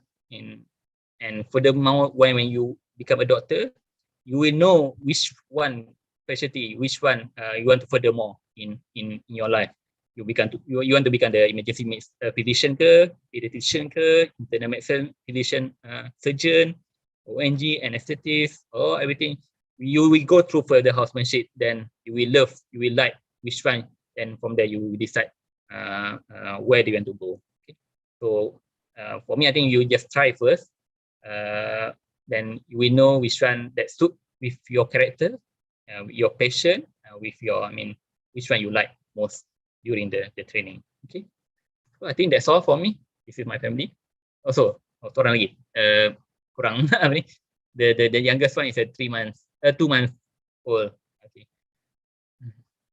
okay, that's all. Thank you. Thank you so much, Doctor. That was surely informative, and I hope that a lot of people can have a lot of takeaways from what you just said. So now, is it okay if we move on to the Q&A session? Oh, sure, yeah. All right. So, okay. We have a few questions coming in. And the first one is, why did you choose to pursue emergency medicine? Okay, actually, I think actually this is my macam from medical student lagi actually, because I like to, I mean, from there also I involved in NGOs and in the in activism. So we like to volunteer at the site, at the treating the macam acute, treat the first aid. So my intention there macam, I want to help to go to Gaza, to help people Palestine, to serve there, macam more to like macam emergency disaster punya area. During my time tu tsunami happen in Aceh. So memang nak pergi tapi tak boleh pergi because from Moscow, right? But when I enter housemanship, I actually at the end of the posting tu, I macam dah, how can I become a emergency physician? Macam mana nak go through that the pathway? Actually, I was lost during that time. Macam tak tahu jumpa, tak tahu macam mana. Then so during that time I dah decide macam radiology macam best jugalah. So why not try radiology? So I bought a few books about the radiology study. I mean, I want to try with try to sit for the exam. Tapi at the end of my last posting in ED, emergency department, so I was offered by the head of a department to stay instead of quit. Go to KKM, just stay in department. So, luckily, dapat pencerahan lah. So is macam dah easy way after that. I think this is my way to go further in our university. So memang daripada dulu I think is my interest, my passion also. Then memang at the same time I experience lah, I involved in a lot of things with the acute first aid to help people. Thank you, doctor. Let's take another question. So this person says, hi, doctor. When doing emergency medicine, do you deal with every case that comes in, or do you specialize in only one thing like geriatrics or pediatric? Okay. As a daily life, okay, in your hospital in PPM, actually I'm in charge in the pre-hospital care and disaster. So by my job scope, I mean more subspecialty tugasan lah yang diberi oleh my department. I have to take care of my ambulance, my paramedic team, how they treat at the outside hospital, how they bring the patient to the hospital, all about them lah. But my daily life is still as an emergency physician, have to treat all emergency patient that come into our department, because we have a on call. So maybe one day too, I have to see all the patient in my department. So the patient coming is with the trauma, with the heart attack, with the stroke, acute stroke, with the difficult to breathe, and now COVID is every patient we have to assume they are COVID positive until proven otherwise. All right. So let's move on to the next question. Hello, doctor. Can you share with us some of your most unforgettable cases that you have encountered in your work, if that's possible? Yes, I think I attended one. I mean, I was on duty. It was I think this is we call it disaster as well, because during that time it was a night where we had the music festival. I think if you remember 2016, I think in Bukit Jalil. So we have many of them coming in at middle of night with seizures, with the cardiac arrest from the same place where we were not informed about the event. It was a very big event. I think 3 days event. For the first night, I think because they drank a lot, they took drugs, so they have a seizure. Many of them coming in, it was brought by the private ambulance. So they just hantar di depan our emergency department with the with patient with fitting, cardiac arrest, difficult to breathe, very not surprised, and at one time. So yeah, it was very kelangkabut for us lah. Then we have to call them. Please stop sending to us. Please go to HKM or HKM, then nearest to the event site from Bukit Jalil. So I think from that cases and from that incident, we had I think 5 of them died lah. So I think because of the drugs, and also a lot of things, because most of the causes is because of heat stroke, aggravated by the dancing and also alcohol and drugs. I think that my experience have to treat many patients at one time, at one night. All right, thank you, doctor. Sounds so scary. So we have another question, but this is about the contract doctor issue. So do you think that in 5 years' time that this contract doctor issue will end? I think that person's worried good in the future. Yeah, I think it's not easy, because I think the issue, I was part of the I was involved in the NGO Ikram Health, so we were part of the stakeholder, the committee with Dr. Zul during that time as a menteri and MOH minister. So we give solution, we give our suggestion, discuss together. So until the end of the change of the government too, we were not involved lah. So because of the new team, I think the new people, a lot of issue. It's not easy, because actually we don't have a post in the government, because JPA is the one yang jaga the post is under JPA. So but for KKM side, yeah, they need more doctors, but they cannot take because no post. I think the issue, banyak issue because we don't have many hospitals that can accommodate, all these doctors. Kalau kita letak pun dekat hospital, the ratio will become macam very rendah lah. One patient have to take macam less patient lah. It's a good condition lah, tapi not good for the doctor to learn more at the houseman level and medical officer level. So nanti macam during my time, during my time lah. So I have to take care. During the hospital, I have to take care of 56 patients, the maximum lah in one ward. So later on, about 2 years later, so the ratio become less because we have more housemen. Then they are very less. Experience lah, less skillful because they touch less patient, they club less patient, they learn with, and they have to treat less patient compared to our time. So if we have more hospital, we have more area that they can work.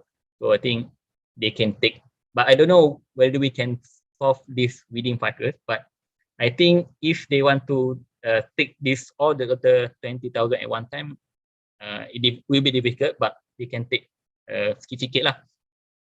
And offer them with 10 years or 15 years contract so that they can further study first, become specialist. After contract habis, they can join private. Still, we have a doctor as a specialist. So from there, whether they can be continue with the contract because they perform well in government ke, so that one they can consider later lah. But kalau tak cukup post juga, maybe they can quit from the government after they finish the until specialist level, so they can join private, so that we still have a doctor in this in that field. Thank you, Doctor. Let's move on to the next question. Hi, Doctor. I'm well aware that doctors have to do immediate decisions, especially when it comes to emergency situations. So my question is, was there a time where you made a wrong decision, and how do doctors deal with it? I really want to become a doctor, but I am also afraid of making such decisions and mistakes. Yeah, okay. It's a very, very critical emergency. Yeah, you have to decide very quick. Nak kata tepat, it's not easy because the patient that coming in, you have very limited knowledge about the patient. Maybe some of the patient, they just arrest in front of you. So you don't have the history of the patient. You don't know actually what actually happened to the patient. So maybe arrest because of the cardiac heart attack, because of the maybe can stroke or bleeding, lost blood, or everything. It can be anything, but you have to decide, and for the basic knowledge lah, you have to decide what you need to do at the standard guideline, standard protocol. So if you got patient arrest, you have to do CPR, and they have a protocol to give medicine, to give how many times you have to do, whether you need to shock the patient, when you need to do CPR, you have to tube, put the airway to help the patient to breathe in with the ventilator. So yeah, we do, yeah. Memang ada mistake, I think. Nak kata tak ada tu memang tak lah kan, because some of the mistake tu we need to, when we do some mistake, we have to accept it, when quickly correct it.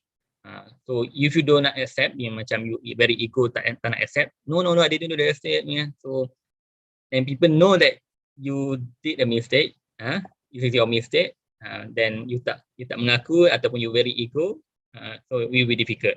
But kalau you dah buat tu, as long as you admit it, then try to correct it quickly. So takkan ada siapa-siapa yang terlepas lah, because in emergency situation, it's very difficult to get the right thing, very tepat. Diagnosis semua mungkin tak tepat sangat. Treatment, we try to avoid anything that we give the wrong drugs or wrong treatment. Because we have a protocol. So when this happen, what we need to do, what is the protocol, what the medication we need to give, and then you just follow, then you will be safe. Thank you, Doctor. Now, let's just take one final question. So, Salam, Doctor. How do you cope with losses in the emergency department? And have you ever regretted choosing this career path at any time throughout your journey? Okay, I think nak kata dah numb with the with the losses that, I mean, every day kita nampak people dying, and even in front of us we do CPR, then not survive, not revive after 20-30 minutes. And even I had an experience, this patient was shot by the police, and it was brought by the police itself to the emergency department. We resuscitated, we CPR the patient. Then I saw the brain coming out, and we pushed, coming out from the head. So I think the body is still fresh. If there's no like bullet in the brain, we will do the CPR. But because we saw that the brain is coming out, then we have to stop and we decided to stop the CPR, terminate the CPR. So some of the condition we have to, actually it's after the discussion with the team and or the primary team that we will refer, or the family members. So I mean, it's not our job. I mean, my personal alone to decide kalau it's happen lah, macam the patient have to die and we have to relieve the patient, and terpaksa lah terminate. Kalau resuscitate, we have to terminate lah. Then sometimes kalau young patient very macam no comorbid, memang one day tu akan teringat-ingat lah. I cannot macam nanti home macam susah nak lupakan. Is very macam young patient then dying in front of us, and we cannot save the patient, but have to move on. Then because we have another day, the next day, tomorrow we will face the same thing. So it become daily life for us. For me macam taklah sampai 6 lagi macam tak apalah, dah mati-matilah. No, still you still have a heart, because you still, I mean, involved with because I think involved with a lot of people outside as an NGO, seeing people outside, seeing life. So not become just a robot working in the department. All right. Thank you so much, Doctor. So that's all the questions that we're going to answer today. But if they do have any more questions that they wish to ask you, is it okay to reach you out in any sort of medium? Boleh. Yeah. You can follow me and add me in the Facebook. Okay. Yeah. All right. Thank you so much, Doctor. That was really informative and really insightful. Okay. Thank you very much, everyone. Thank you, Nelly. All right. See you. See you. So that's it for today, everyone. Do subscribe to Cemerlang if you haven't at t.me/cemerlang.org, or you can even scan the QR code that's displayed on this page. So you don't want to miss out on any of our announcements. So if you haven't yet, do subscribe, okay? That's it for today. So that's it. You've actually finished the first ever Cemerlang Career Launchpad. We hope to see you next time. Okay, so till then, bye.